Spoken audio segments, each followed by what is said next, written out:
long sunset stretched across the frozen prairie. The last light of day cast a glow on the snow, turning it the color of molten iron. A herd of Ice Age horses grazed on the rare dry grass near the edge of the forest. White breaths rose from their nostrils, dissolving into the cold air. No one knew that. Death was hiding in the shadows. Two sabertooth cats, Smilodons, stood within the darkness of the trees, muscles rolling beneath thick fur 28-centimeter fangs, catching the red light footsteps, soft as drifting ghosts' breaths, slow, cold, precise. They did not leap out immediately. They did not roar. They waited. A young horse wandered just a few steps away from the herd, and at that moment, the Smilodons knew the opportunity had come. No warning sound, no preparatory sprint, only a black shape exploding from the forest, fast as a blade slicing through the frigid air. The mare screamed. The herd jolted in panic. Snow burst upward like a white explosion. Predator and prey. The battle of the Ice Age had begun. Smilodons were not fast runners. They couldn't chase for long distances like wolves, couldn't sprint endlessly like African cheetahs, and couldn't pursue across open ground. But they had something far more dangerous, an explosive burst of power lasting only a few seconds. Their bodies were built to hide in shadow, spring forward in a single, powerful leap attack from extremely close range lock onto a target instantly.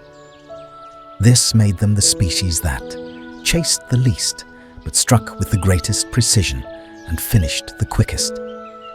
Smilodons did not hunt with speed. They hunted with absolute silence. A Smilodon weighed over 300 kilograms.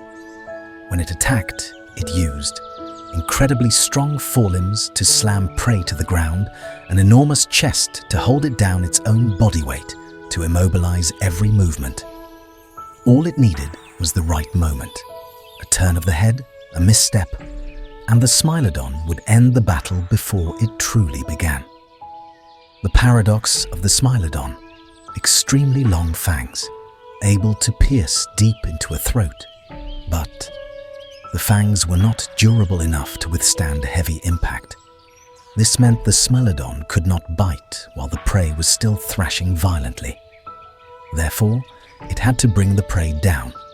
First, immobilize it completely, and only then drive its fangs into the neck. This required a hunting technique no other predator possessed. In the Ice Age wilderness, if it slammed the prey down, victory if it missed. Its own weight could injure it if the prey ran. The chance vanished instantly.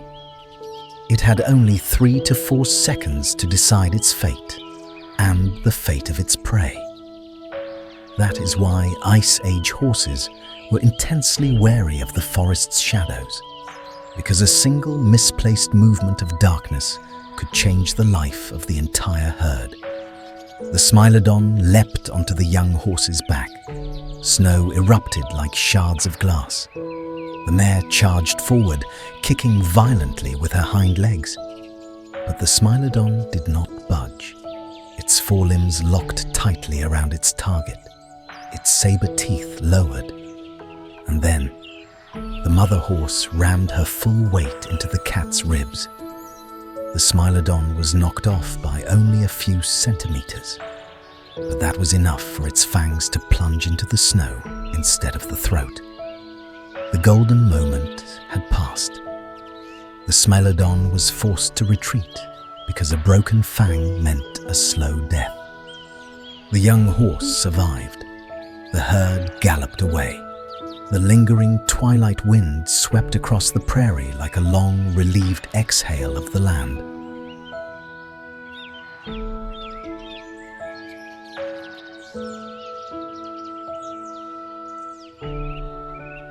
The evening wind on the Ice Age prairie blew long and cold, carrying with it the scent of flesh and the breath of an ancient bison herd. About 30 bison were moving slowly, each heavy step leaving deep prints in the snow. They did not know that on the dark ridge in the distance, more than 10 snow wolves were watching their every movement. Night was falling, and that was when the wolves began to form their formation. In the Ice Age, snow wolves were not just strong, they were intelligent. Before attacking a bison herd, they would analyze the wind direction, identify the weakest individual, predict the herd's escape path, determine the terrain that best funneled bison into a trap. These are things humans need maps to calculate, but wolves need only a few minutes of observation. Imagine a giant arrow, its curved base facing the bison herd. That is the wolves' crescent formation. The left group pushing the herd to the right group pushing them to the left, the center group waiting for the opening to strike directly. The more the bison ran, the deeper they were driven into the jaws of the predatory beak. This was the peak of wolf strategy. They never attacked head-on. They pressured, until one individual slipped out of formation. On the frozen prairie, wolves wasted no energy. They did not look for the strongest, not the fastest. They looked for the old, the young, the injured, or the one that just happened to slip in deep snow. One brief moment of imbalance, and the wolves instantly knew that is today's prey. Bison do not scatter. When threatened, they immediately form a formation. On the outside are the strongest bulls, inside are the cows, at the center are the calves. From afar, the herd looks like a massive moving block of dark fur pushing forward. This strategy makes it extremely hard for wolves to isolate a target. But wolves are never in a rush. They wait for the snow to soften, so the bison slip more easily. Evening snow becomes looser from the day's warmth, and with each step, the bison sink deeper. That is the wolves' moment. The crescent tightens. The left wolves sweep low, pushing the herd right. The right wolves charge high, pushing them left. The bison lose their orientation. In just about 30 seconds, the entire herd spins like a ship caught in a blizzard. And then, the moment the wolves had been waiting for arrived. A young bison slipped. This was the wolves' most intricate tactic. The first wolf strikes from the flank to break balance. The second rushes the front to block the escape. The third loops behind to attack the hind tendons. If all three blows land, the battle is essentially over. But bison are not easily subdued. A bull nearly 1,000 kilograms let out a deep, rumbling roar. It charged like a black storm. The first horn strike swept wolf number 1 aside. A back kick sent snow blasting up like a pillar of white spray. But the most astonishing moment came next. The mother bison charged forward, placing herself between her calf and the wolves, ready to die if she had to. Wolves lunged from every direction. Bison countered with heads, horns, and powerful hind legs. This was not merely a hunt. This was a battle of instinct, intelligence, and unity. Snow erupted with every impact, forming a breathtaking scene under the cold moonlight. It wasn't because the bison were too strong. It wasn't because they won flawlessly. It was because the wolves understood. This battle consumed far too much energy. And in the Ice Age, wasting energy could mean death the next day. The bison held their formation, pushing the wolves back inch by inch. Finally, the wolf pack turned away, melting into the frozen darkness. The young bison survived.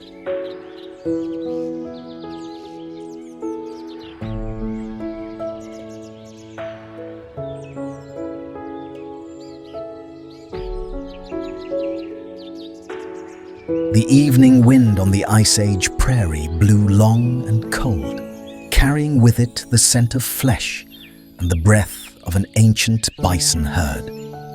About 30 bison were moving slowly, each heavy step leaving deep prints in the snow. They did not know that on the dark ridge in the distance, more than 10 snow wolves were watching their every movement. Night was falling, and that was when the wolves began to form their formation. In the Ice Age, snow wolves were not just strong, they were intelligent. Before attacking a bison herd, they would analyze the wind direction, identify the weakest individual, predict the herd's escape path, determine the terrain that best funneled bison into a trap. These are things humans need maps to calculate. But wolves need only a few minutes of observation. Imagine a giant arrow, its curved base facing the bison herd. That is the wolves' crescent formation. The left group pushing the herd to the right group pushing them to the left, the center group waiting for the opening to strike directly. The more the bison ran, the deeper they were driven into the jaws of the predatory beak. This was the peak of wolf strategy. They never attacked head-on. They pressured, until one individual slipped out of formation. On the frozen prairie, wolves wasted no energy. They did not look for the strongest, not the fastest. They looked for the old, the young, the injured, or the one that just happened to slip in deep snow. One brief moment of imbalance, and the wolves instantly knew that is today's prey. Bison do not scatter. When threatened, they immediately form a formation. On the outside are the strongest bulls, inside are the cows, at the center are the calves. From afar, the herd looks like a massive moving block of dark fur pushing forward. This strategy makes it extremely hard for wolves to isolate a target. But wolves are never in a rush. They wait for the snow to soften, so the bison slip more easily. Evening snow becomes looser from the day's warmth, and with each step, the bison sink deeper. That is the wolves' moment. The crescent tightens. The left wolves sweep low, pushing the herd right. The right wolves charge high, pushing them left. The bison lose their orientation. In just about 30 seconds, the entire herd spins like a ship caught in a blizzard. And then, the moment the wolves had been waiting for arrived. A young bison slipped. This was the wolves' most intricate tactic. The first wolf strikes from the flank to break balance. The second rushes the front to block the escape. The third loops behind to attack the hind tendons. If all three blows land, the battle is essentially over. But bison are not easily subdued. A bull nearly 1,000 kilograms let out a deep, rumbling roar. It charged like a black storm. The first horn strike swept wolf number 1 aside. A back kick sent snow blasting up like a pillar of white spray. But the most astonishing moment came next. The mother bison charged forward, placing herself between her calf and the wolves, ready to die if she had to. Wolves lunged from every direction. Bison countered with heads, horns, and powerful hind legs. This was not merely a hunt. This was a battle of instinct, intelligence, and unity. Snow erupted with every impact, forming a breathtaking scene under the cold moonlight. It wasn't because the bison were too strong. It wasn't because they won flawlessly. It was because the wolves understood. This battle consumed far too much energy. And in the Ice Age, wasting energy could mean death the next day. The bison held their formation, pushing the wolves back inch by inch. Finally, the wolf pack turned away, melting into the frozen darkness. The young bison survived.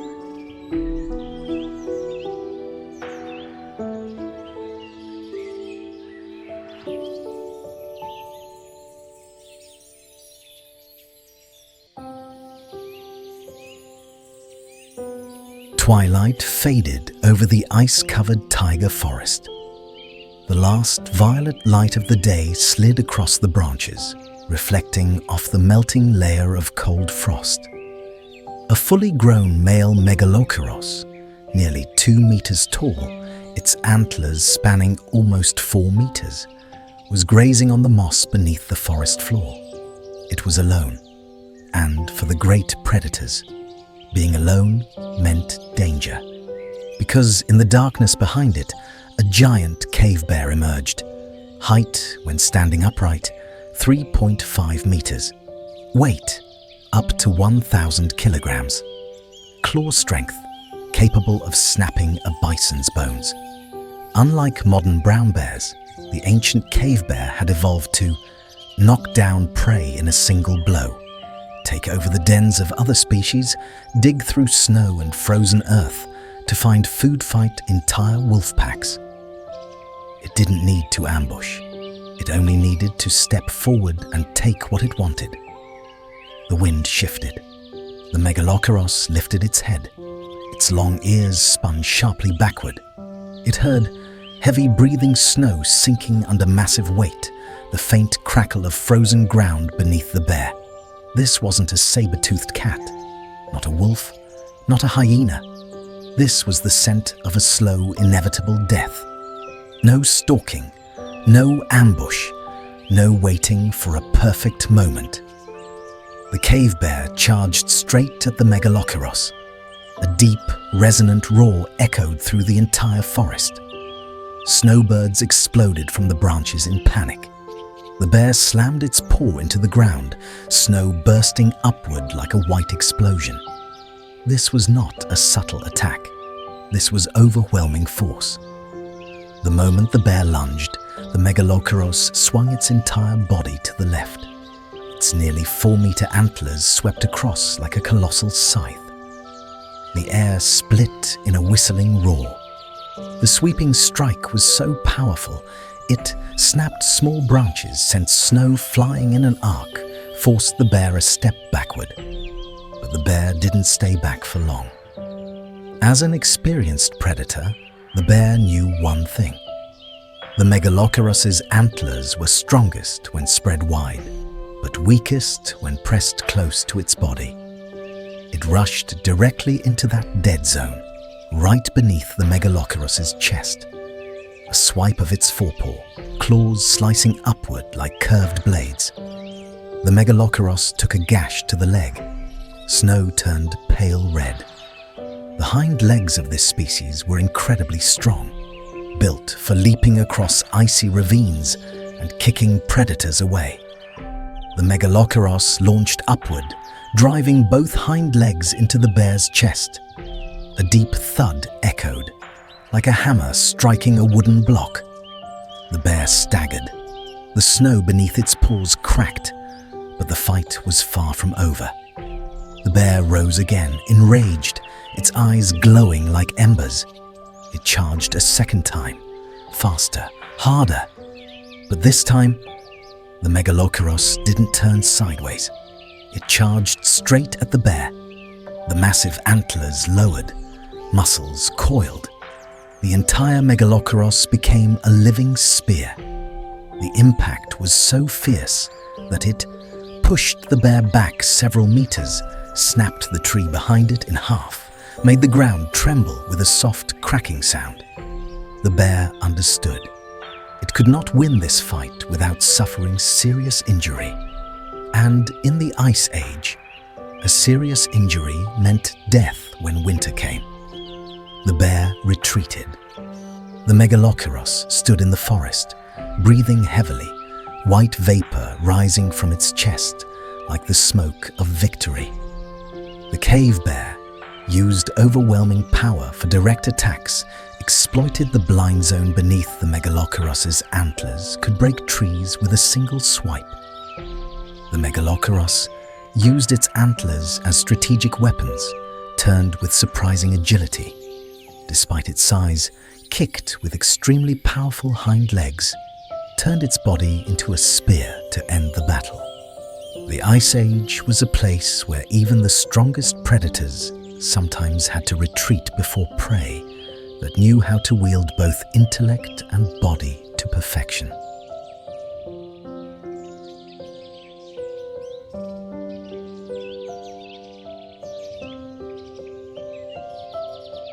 The morning was so cold that each breath froze into a thin mist before the eyes. A herd of more than 50 caribou was running across the icy plains, keeping rhythm like the steady beat of a drum, each hoofprint fading softly into the snow. They weren't running out of fear. They ran because that was how they lived. But behind them, 12 snow wolves were closing in. No sound, no barking, only the whisper of paws gliding across the snow. This wasn't an ordinary chase. This was a dance of speed and strategy. Caribou have split hooves for gripping snow-large lungs, for breathing cold air without losing heat, tight group running, rarely breaking formation. If wolves chased them head-on, they would tire long before the caribou did. So the wolves invented a tactic no other species had ever mastered: the speed swirl. Unlike typical wolf packs, the snow wolves split into Group 1, direct pursuers, 3 wolves. Task: force the caribou to run in the direction the wolves want. Group 2, interceptors, 4 wolves. They circle around ahead using a shorter route, not chasing from behind. Group 3, elite strikers, 5 wolves. This group doesn't run much. They conserve energy to deliver the final blow. This coordination resembles military tactics. Every few minutes, the wolves rotate roles. Pursuers become interceptors, interceptors become strikers, strikers fall back to rest. Meanwhile, the caribou herd is forced into an increasingly narrow path, as if being pulled into a whirlpool. That's why the tactic is called speed swirl. The caribou never get to rest, but the wolves take turns. Few people know this. Caribou can change their stride rhythm like shifting gears in a vehicle. Rhythm 1, long, steady running. Rhythm 2, shorter steps, faster pace. Rhythm 3, bounding leaps for cracked ice or obstacles. Today, the herd chose Rhythm 2, high speed, hoping to break the wolves' swirl, but it cost them more energy. The elite wolves, Group 3, were waiting for this moment. Caribou switch rhythm. Herd rhythm destabilizes.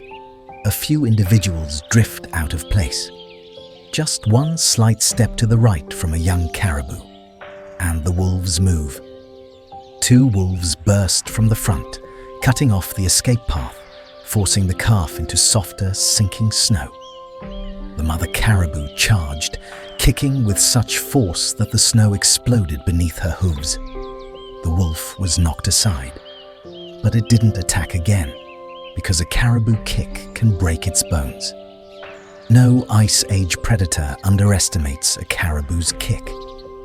The wolves at the front suddenly split to both sides, forcing the herd into a V-shape. A V-shape means the leaders are pulled into a narrow point. The wings of the herd widen.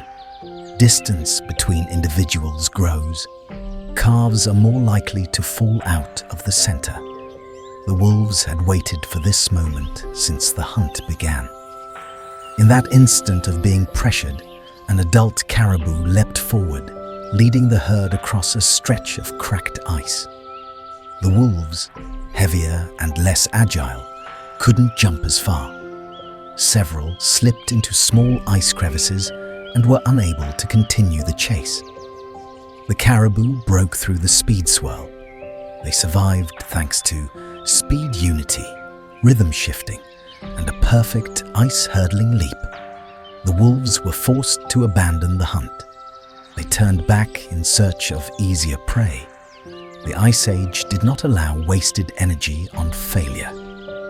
The wolves, divided into 3 coordinated units, rotated roles continuously compressed the herd into a speed swirl, used multi-layered encirclement tactics.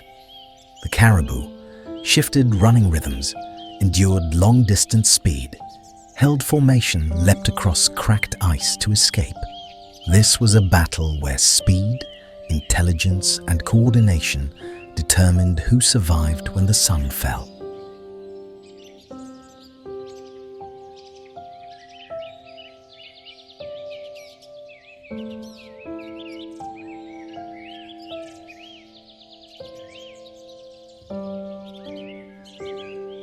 The morning was veiled in mist across the frozen plains.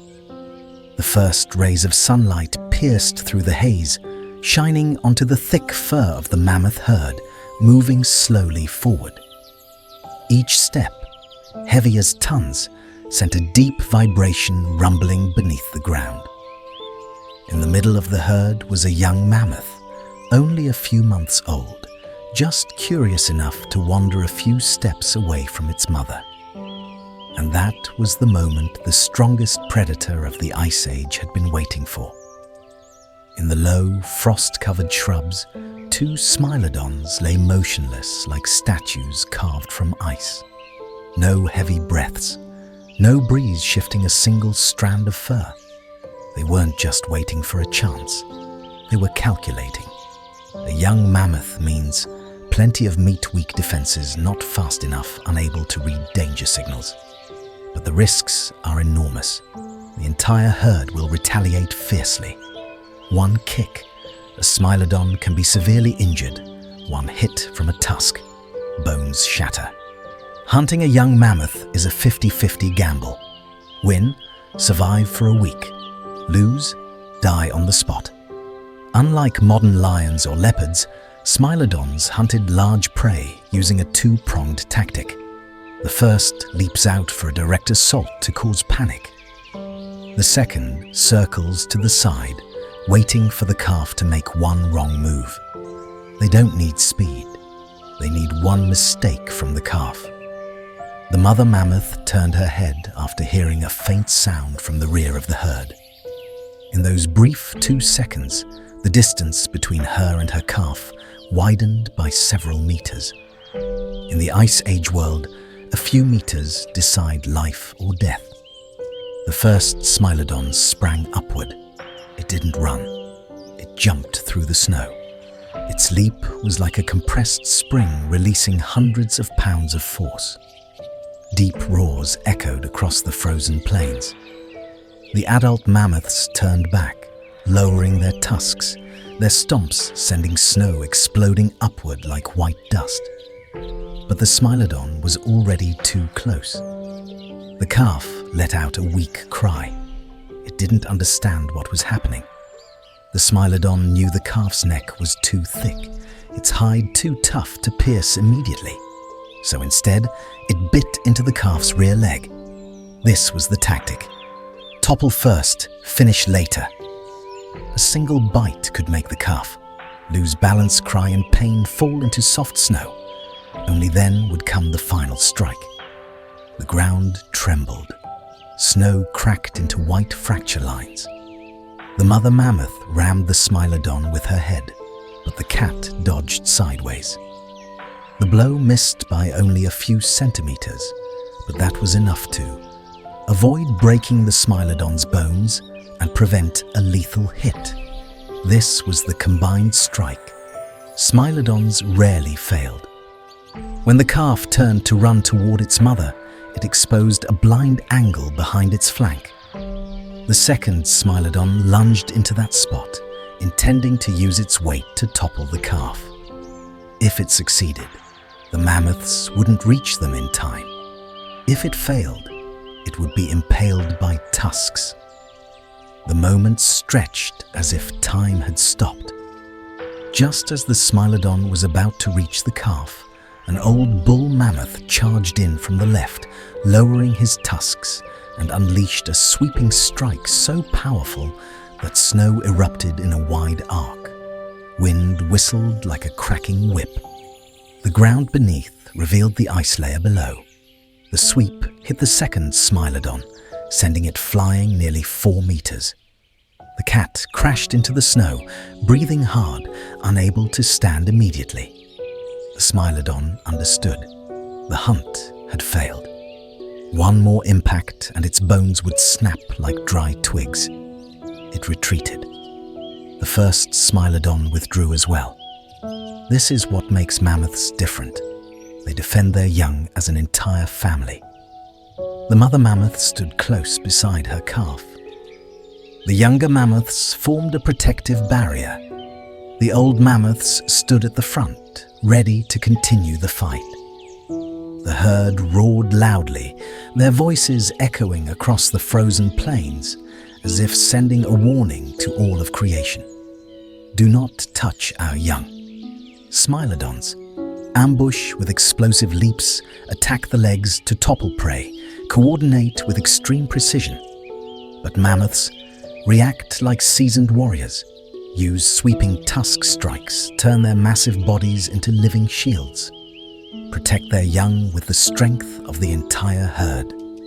The Ice Age is a world where even the most dangerous predators must retreat before the sheer power of unity.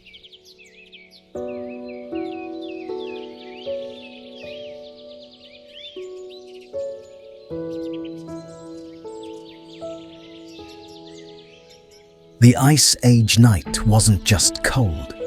It was dense, heavy, and so quiet that every breath echoed like a whisper. The Ice Age horses gathered into a tight circle at the edge of the forest, heads facing outward, tails inward, their eyes reflecting the silver moonlight. No one moved, but all of them felt the presence of death. Because in the darkness behind the trees, pairs of golden eyes were staring straight at them. Ancient ice hyenas, bigger than modern hyenas, stronger, tougher, and the most feared night hunters of the Ice Age. Hyenas possessed ears so sharp they could hear a prey's heartbeat from several meters away. Eyes that reflected moonlight to track even the smallest motion, a steady nervous system that didn't panic in the dark. They didn't step out of the forest immediately. They circled, hissing softly, making the ground vibrate from afar to break the horses' focus. This wasn't intimidation. This was strategy. The most dangerous part of the night isn't death. It's the invisible fear. Ice Age horses. Excellent hearing, lightning-fast reactions, but they panic easily when they can't see the source of a sound. Hyenas knew this. They moved in circles, creating the sounds of falling dry leaves, crunching snow, and deliberate bursts of heavy breathing. Even the smallest sound made the herd tremble. The formation began to loosen one horse at a time, opening gaps in the protective circle. No charging like wolves, no ambushing like Smilodon. Hyenas advanced in slow steps, as if the darkness itself was closing in, and they used a special tactic: bite, retreat, reappear, bite again, rush in for a quick bite, pull back into the shadows, appear from another direction. The horses couldn't tell where the next strike would come from. They were confused, exactly what the hyenas wanted. One adult horse heard movement on the left. It kicked forcefully in that direction. A thud. A hyena was knocked back, but the kick loosened the formation even more, and a single small opening was all the hyenas needed. Young horses react slower, panic easily, can't predict the direction of attacks. Hyenas created two sounds from opposite sides, making the young one turn left and right repeatedly. It stumbled into soft snow, backing out of the protective ring by just a few steps. But that was all the hyenas needed. Three of them burst out of the darkness. One hyena leaped onto the young horse's neck. Two others attacked its hind legs. The young one collapsed onto the cold snow. But at that exact moment, a sound like thunder erupted. The adult horses charged as one. No more defense, no more formation. They attacked back. The herd ran in circles around the fallen young horse, stomping their hooves into the snow, creating a swirling storm of ice and dust. Hooves pounding like drums, snow rising like smoke, the noise echoing like hundreds of hammers striking hyenas, masters of nighttime tactics, were thrown into chaos by this sudden storm. One hyena was kicked in the jaw, another was slammed against a tree. The whole pack retreated into the darkness, growling in defeat. The young horse was lifted back to its feet. The others surrounded it, gently licking its face and neck to calm it. Dawn was coming. The darkness dissolved. The herd stood in the snow like warriors who had survived the night. Ancient ice hyenas, extremely sharp hearing, incredible endurance masters of fighting. In darkness, experts at distraction and division tactics. Ice Age horses, fearful of the dark, but deadly when united kicks strong enough to kill instantly ability to form a unique, defensive whirl. In the frozen night, survival is determined by strategy and intelligence, not by fangs and claws.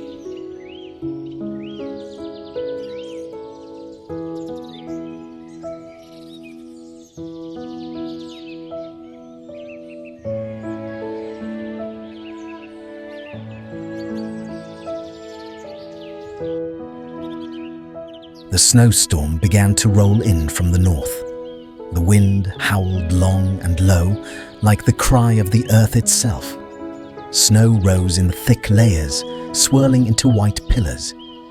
No creature wanted to move at a time like this, except one. Out of the milky haze, a massive shape emerged. The ancient cave bear, over 1/2 ton of muscle, claws long and curved like blades. A thick coat twisted and whipped by the storm winds. It was hungry.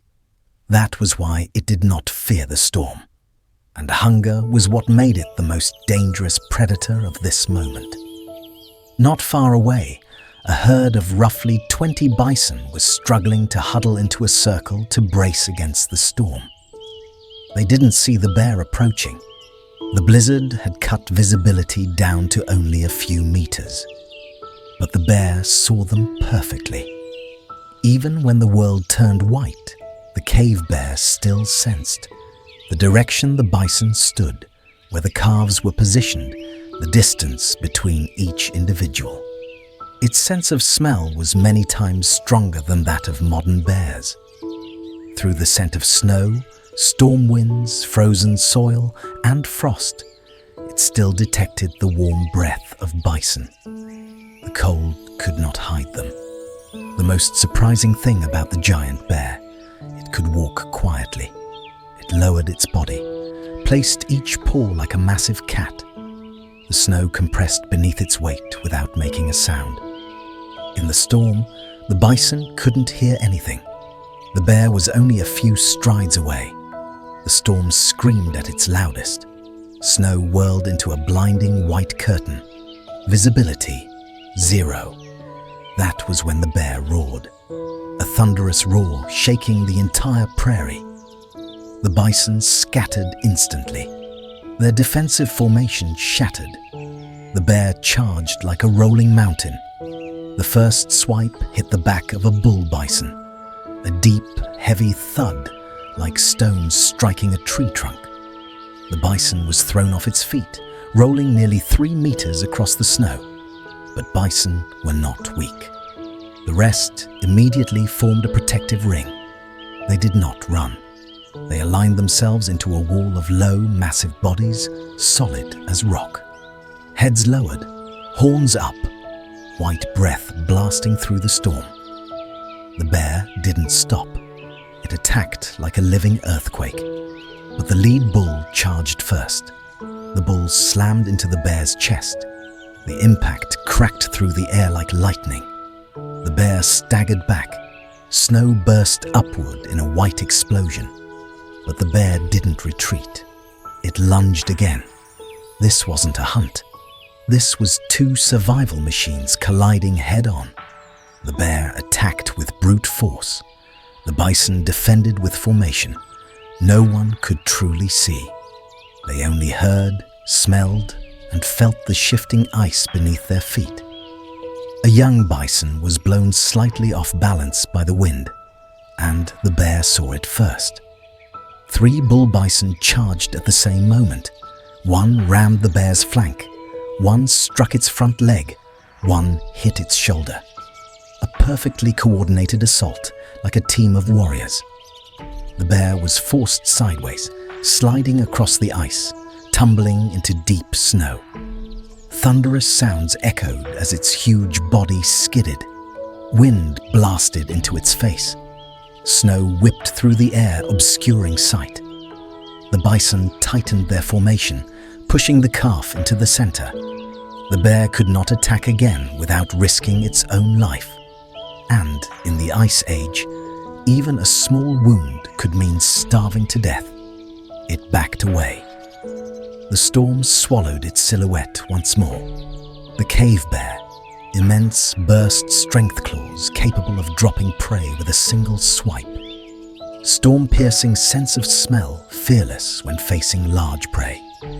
The bison, a remarkably solid defensive formation, coordinated counterattacks like military tactics, unbreakable unity in protecting their young. The Ice Age was a world where survival depended not just on strength, but on strategy, unity, and the sharpened instincts of every species.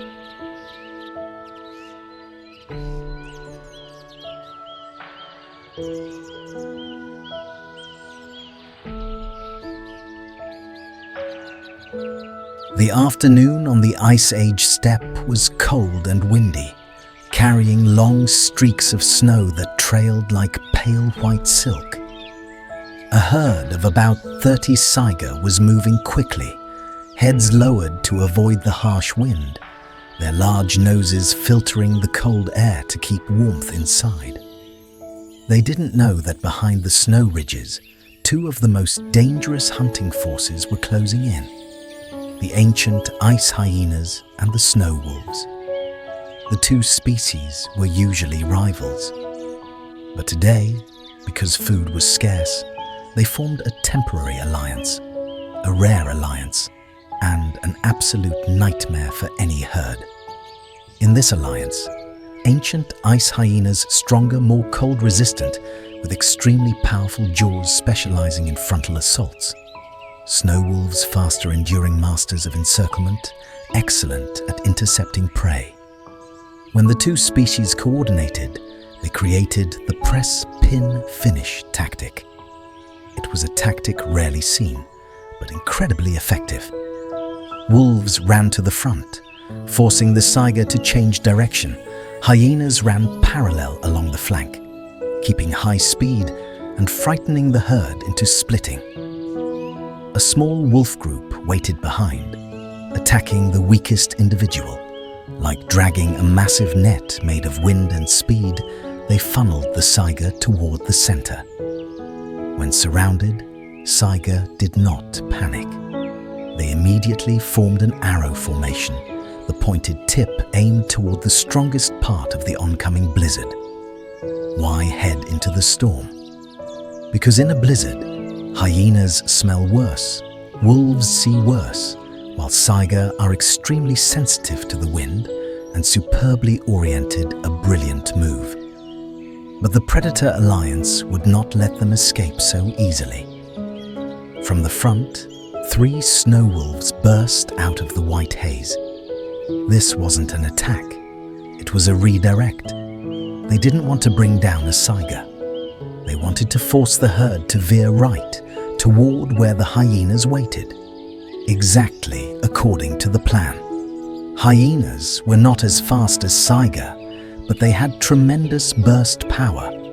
A mature hyena lunged forward, blocking the young saiga at the edge of the herd with perfect timing. The collision was so powerful that snow exploded into a white cloud. The saiga tumbled several times. A long groove was carved into the ground. But the saiga didn't give up. The young ones sprang up with an incredibly quick leap, creating just enough space to keep running. Wolves chased from behind the herd. They didn't go after the strong ones. They targeted the one touched by the hyena because it had lost balance and rhythm. 3 wolves separated the young one from the herd. This was the moment the hyenas had been waiting for. The wind shifted. Snow blew left. The saiga felt instantly. The hyenas' positions, the wolves' positions, the wind forced the snow's compression. The young saiga leapt right, as if pulled by an invisible string. The hunt that seemed moments from ending was now turning around. Hyenas charged from the left.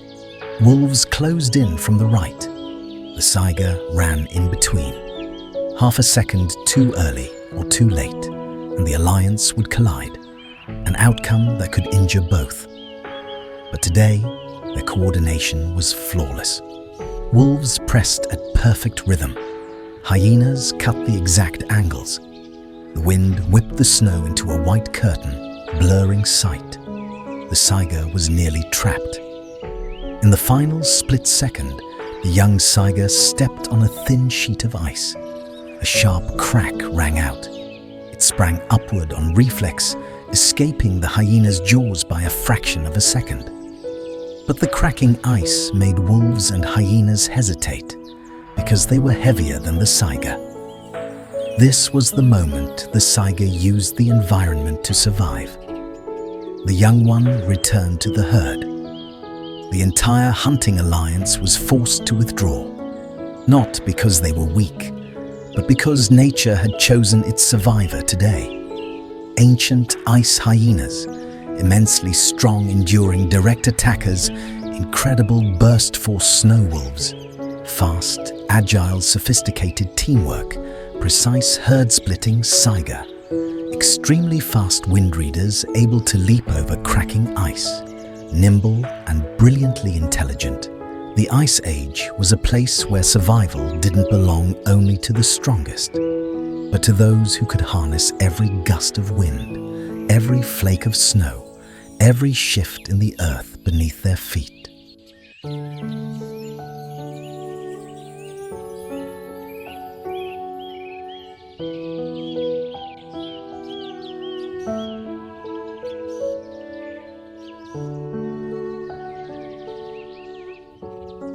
Morning in the Ice Age.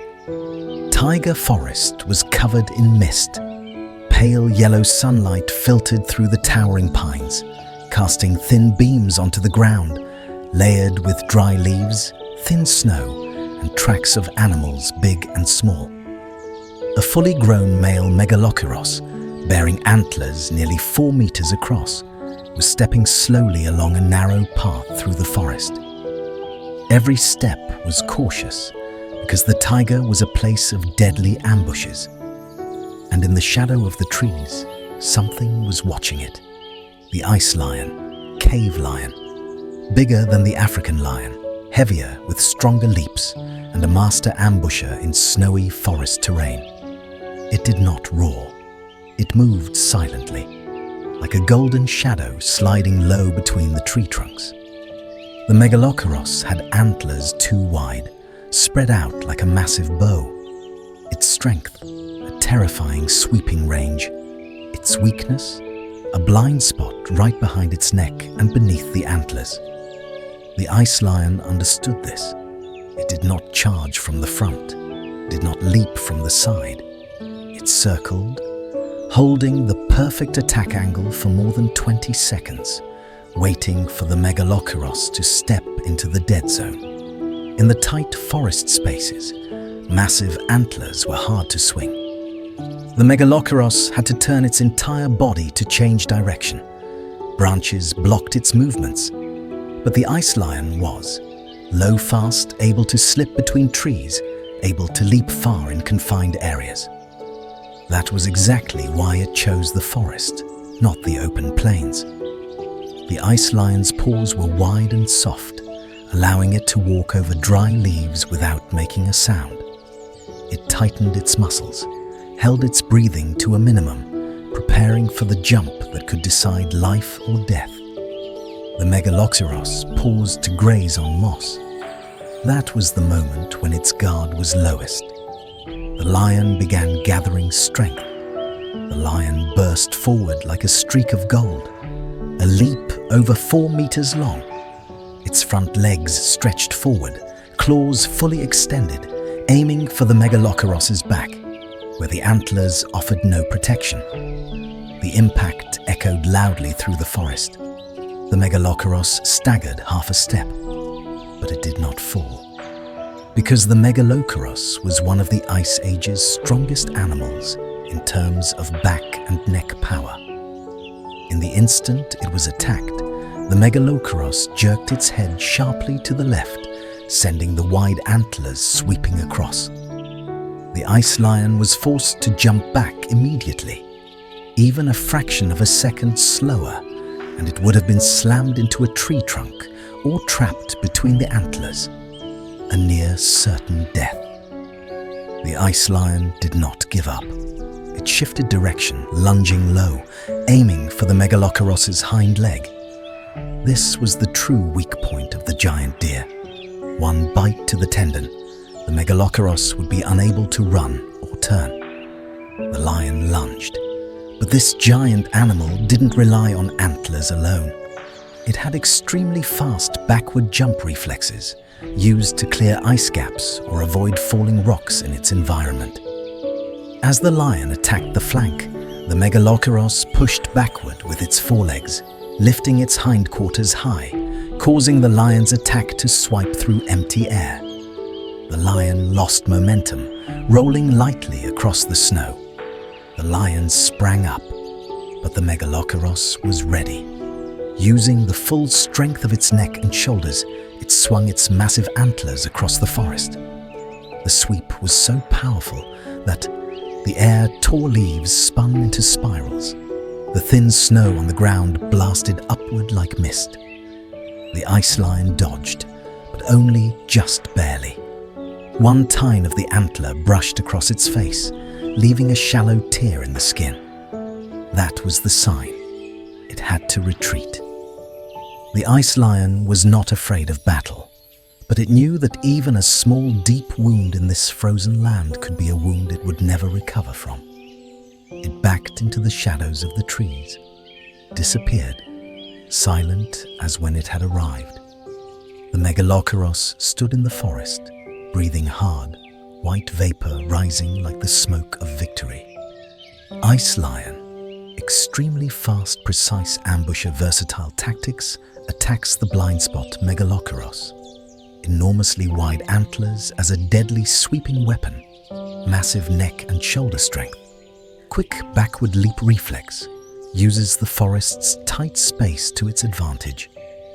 The Ice Age was a world where every species possessed its own ultimate weapon, and survival depended entirely on using it at the right moment.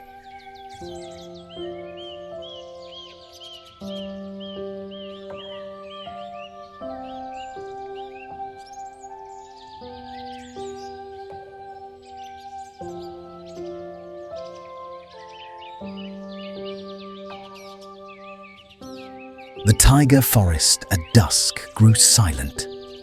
So silent, it felt unsettling.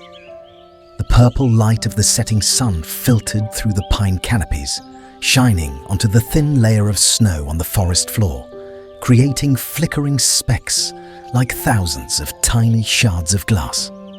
On a branch nearly 5 meters above the ground, a giant lynx lay motionless, its back slightly arched, its claws hooked tightly into the tree bark. Its golden eyes opened within the darkness. It was waiting. And below, a young saiga grazed on moss in the forest. This was not a simple hunt. This was the art of the perfect ambush, where every mistake is paid for with death. Not every predator knows how to use gravity as a weapon, but the lynx does. It chose the position, high enough to gain a powerful falling force, low enough to land without injuring itself, with a perfect angle to strike the neck or back. Gravity plus speed equals an attack nearly impossible to evade. The giant lynx had fur, brown mixed with grey, blending with pine trunks, tufts of black hair on the ears, looking like shadows of branches and electrostatic outer coat, reducing rustling noises when it moves. To the saiga, the lynx on the branch almost seemed to glow by, not glowing. The most terrifying thing. While waiting, the lynx held its breath for 3 to 5 seconds, so it wouldn't create any air disturbance that could alert the saiga. It only breathed when the wind changed direction, so its breath blended naturally into the airflow. This was ambush mastery at its peak. The saiga lowered its head deeper. The shadows stretched longer. The wind stilled. The lynx opened its eyes fully. Its muscles tightened like a drawn bowstring. Its claws curved like hooked blades. Then, it jumped. A straight drop from nearly 5 meters. A flight line sharp as an arrow. Silent, but dripping with lethal intent. In the final half second, the saiga heard the air shift. It raised its head, but it was already too late. The lynx drove its claws into the saiga's back, aiming to pin it straight into the snow. But the saiga had an advantage many animals didn't realize. A saiga's back muscles are extremely strong, evolved to withstand gust leaps and snow impact. The saiga burst sideways, using the full force of its legs to dodge. The dodge wasn't perfect, but it was enough to shift the lynx's strike off the neck. If it had hit the neck, the hunt was over. If it missed by a few centimeters, the battle began.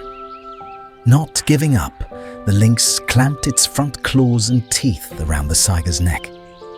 This choke was strong enough to unbalance. The saiga disrupted its breathing, slow its running. But the saiga did something most animals could never do. It jumped straight into the nearest tree trunk. The lynx was crushed between the saiga and the trunk. The impact broke its momentum. The saiga escaped another 1 to 2 meters. The saiga zigzagged between the trees. The lynx charged after it. The saiga is faster in long sprints. The lynx is faster in short bursts. The trees made every path unpredictable. 2 shadows, gold and white, wove through the forest. The lynx prepared for its final leap. Ahead was a thin snow-covered crack. The saiga is light. It can jump over without breaking it. The lynx is heavier, high risk of snapping the ice. The saiga understood this instinctively. It leapt across the gap with a single bound. The soft thump of its hooves on snow was quick and clean. The lynx stopped at the edge. It knew that if it jumped, it would fall through and break a leg. And in the Ice Age, a broken leg equals no hunting, equals death. It watched as the saiga disappeared into the purple dusk, then quietly climbed onto another tree. The hunt was over, but many more chances would come. Giant lynx. Master of branch ambushes, controls its breathing to remain undetectable drops with gravity-enhanced speed. Dangerous neck-wrapping technique. Saiga, strong back muscles, extremely fast. Dodge reflexes, zigzags through trees, uses snow cracks to escape. Not every battle in the Ice Age thundered like bison and bears. Some unfolded hidden within the forest, where silence was deadlier than any roar.